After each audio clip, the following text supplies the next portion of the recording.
la majorité écrasante des patients qui ont eu un traumatisme n'auront pas d'état de stress post-traumatique. Quand on regarde les patients atteints de troubles bipolaires, la moitié d'entre eux n'a pas eu de traumatisme.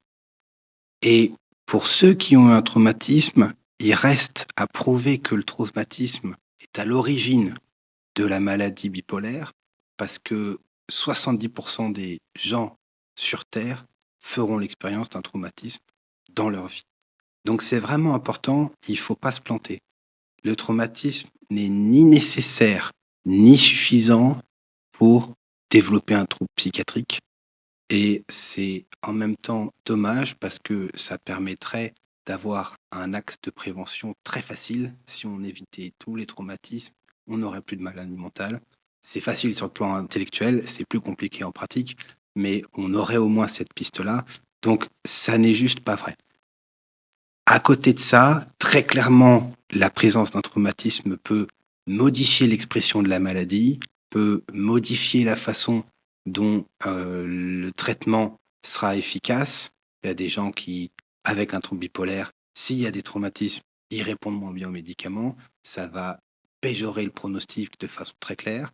Et il y a aussi des gens pour lesquels le traumatisme sera la goutte d'eau et fera qu'il y a une maladie psychiatrique qui déclenche.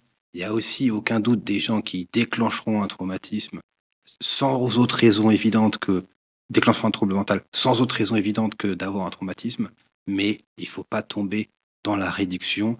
Et une des réflexions, c'est plus les gens sont génétiquement chargés, moins il y a besoin de déclencheurs. Et donc, par exemple, moi, j'ai une maladie mentale, un trouble bipolaire très clair, et dans ma famille, et pour moi, en tout cas, pour moi, il n'y a pas eu de traumatisme du tout, ni dans l'enfance, ni après.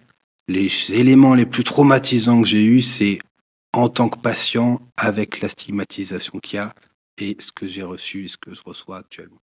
Donc, mon exemple n'est pas un cas isolé. Il faut faire gaffe à ne pas tomber dans les visions réductrices et simplifiées de la psychiatrie. C'est toujours faux.